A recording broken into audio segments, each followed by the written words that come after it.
The economy is weak. It's very weak. FANG stocks are up though.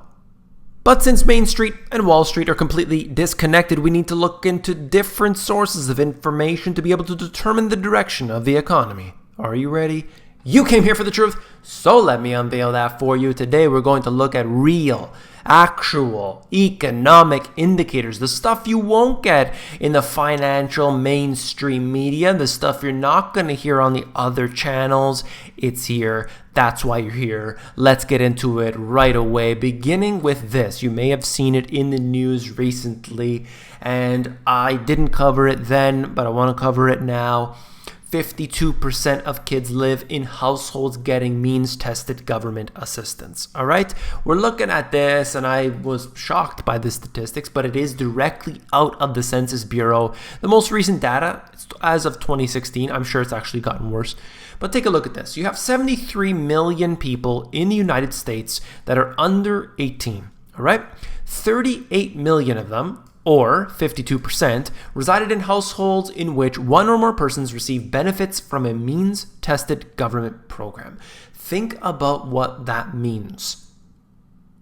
52%, just over half of the children live in a place where their family is getting government money. How in the world can you tell me that the economy is strong, that the economy is doing well, when that type of statistic exists? If we pulled away food stamps, no more food stamps, what do you think would happen overnight? It would be chaos. It would be chaos. Oh, but they won't do that. Right. So is the economy strong? Well, FANG stocks are strong. I could tell you that. But is the economy strong? No. What about all the other social assistance programs, the safety nets that are in place, that are kept in there by you, the U.S. taxpayer? You provide these 52% of these children who have their families requiring this. And I'm not pointing fingers at anybody. I'm simply looking at this from the statistics, and I'm trying to address this real scenario of what's going on between these two sides. Wall Street going up, Main Street coming down. This is a real indicator. Okay? This was out of CNS News. They're actually a good resource for this type of information. They usually check out the Census Bureau and the BLS and other statistics like those that are coming out and putting them to nice articles and simple charts and things. So I really like this. All right. Now, I want to get into another issue, which is this type of stuff is not ever covered like front page news. It's never going to make that, exciting content that you're going to see out there. And that's why you're here. You're here for the real deal, right? All right. I'll read the first part, and then I'm gonna share my points. Lenders are stepping up offers of consumer loans with few strings attached, often to individuals with poor credit histories they all but ignored in the years after the financial crisis. This is out of the Wall Street Journal. This is the information that I'm talking about. I just did a video recently talking about all of these issues, how this crisis is simply continuing. This is the financial crisis part 2. But there were many individuals, and that's reverberated into the mainstream ultimately, that what we have here is not the same as 2008. It's not the housing crisis. Everything is strict today, and we will never have that same issue happening again. They tightened their belts.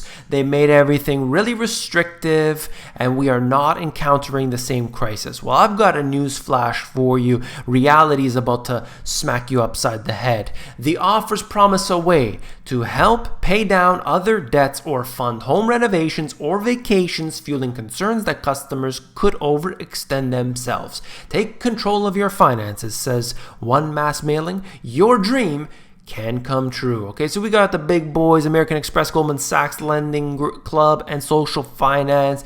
They're sending out these mailings offering these unsecured loans, known as personal loans, as large as $100,000. $100,000. We're not talking about, the cash money down the street, money marts and all these things where you go there and you get the $100 loan for $1 or whatever it is. We're talking about $100,000. This is big money, and it's not based on their, to get a mortgage or something. It's not with that house as collateral. We're talking about personal loans here.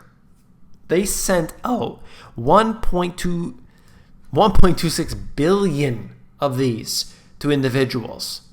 1.26 billion. So people are just getting this onslaught of things in their mail, garbage, but essentially offering people money, and a lot of people take it. And it's not this idea that we have that, you need to get 25% down on a home. They're willing to give money for anything. You can get any money you want. You can't get it at the first place you go. You can't get it at the second place. Maybe not even the third place, but maybe the fourth place will give it to you, and maybe the fifth and the sixth and the seventh and the eighth. And eventually somebody's going to give you the money. Somebody will give it to you. That's the way this works today. Even if you've got bad credit, if you got no credit, if you got the worst credit, somebody's going to give you money. Maybe it's not the favorable rates that you want, but I'm just saying somebody's got that money out there, and they're going to be able to give it to you and hope that you'll pay back. But if we learned anything from 2009, that's not going to happen. All right, so looking at this right here, the second quarter marked the first period that lenders mailed out more offers for personal loans than credit cards, a much bigger market. And we know what's happening with credit cards, with student loans, with mortgages and everything else. The amount of money is just absurd. It's truly absurd. When I've looked at the numbers I've shown you here before, I don't even know how this is allowed, really, but hey, it continues on. All right, further down in this article, personal loans are often the last stop for consumers in need of affordable financing, and some researchers fear a surge in personal loans will enable customers to take on more debt than they can pay back. Do you think so? Though the U.S. is booming by many measures, what? FANG stocks? Including low unemployment, not true. Some households are sliding deeper into debt. Many of them are, in fact. That said, the boom in personal loans poses less of a risk for the overall economy because the market is small relative to mortgages and other kinds of debt. Yeah, but if you're paying vacations and you're paying for silly things that you don't need, liabilities, well, I think the mortgage is better because at least there's a house there. At least there's a chance that it can appreciate in value. Not some garbage you're going to buy an iPhone or something. It's not going to be worth more money tomorrow, definitely. So I think that, if you see the mortgages expanding, I think it's bad what we have, obviously, but it's better than going off and buying some, iPod and iPhone and all this type of business. But this is the way they put it. They try to sugarcoat it always. You know how they give it to you, right? That's the mainstream media. Oh, don't worry. This is really, really bad, and it's getting extremely worse every day. And ultimately, it's going to be worse than 2009. But hey, don't worry about it because we told you so. Personal loans are considered relatively risky because lenders have little resource if borrowers stop paying. And then what happens? The trigger event occurs like we had in 2009, where it was just subprime. Don't worry, just subprime. And that affected the entire global economy, almost put a halt to the entire global economy. There generally isn't a house or car to repossess, and unlike with credit cards, there isn't a credit line to cut, as the loans are typically extended into a lump sum. Personal loans are often the last loans taken and the first ones not to be paid. Oh, it's a good thing then that they're taking on more and more, up to $100,000 worth. Free money. Lenders pitch the loans as a way for consumers to pay for projects or activities that might have otherwise taken months to save for. Take a trip, says an offer from Barclays. Add a new deck, patio, or pool, says one from Citizens Financial Group. That's amazing. Hey, you can't afford the trip? Don't worry about it. We'll give you a loan. My goodness. It's like somebody smacking you in the face. And they're wondering, you're trying to just wake up from it and it's not working. You're just getting smacked in the face and you're just, I don't know, I don't get it. I don't know what's happening. It hurts my face though. Personal loan balances outstanding at year's end. Look at this. It continues to accelerate far beyond. Like look at this right here, 2007, 2008 timeframe. All right. Well, that's what, maybe 70 billion. And now today we are maybe 125 billion, something around there. Unbelievable. So there was a little bit of, I'm sure that's probably bankruptcies that was going on here with the deleveraging, and then ever since then it's been increasing. Okay, how many times do I have to show this type of data? It's the same all the time. Now we've got a problem going on with mortgages and Wells Fargo, and I'll show you how this directly correlates to what I'm talking about. You'll see here that the Wells Fargo residential mortgage applications have been declining over the last little while. This is troublesome for those working for Wells Fargo. It's also a sign of what's coming down. Now looking at this is originations, not good again. Okay, so that leads into this. Wells Fargo lays off more than 600 mortgage workers. Of course, if there's less mortgages, they're just sitting around. They're not doing anything. Okay, so that's just the way it goes. And I think that this is definitely a concern, because not just for Wells Fargo, but what does that tell us about mortgages? What does that tell us about people and the amount of debt that they're willing to take on? They can't get any more mortgages. They're going into the personal loans now. They're using their credit cards. Their student loans are maxing out. Trillions of dollars worth today. Wealth inequality is unbelievable.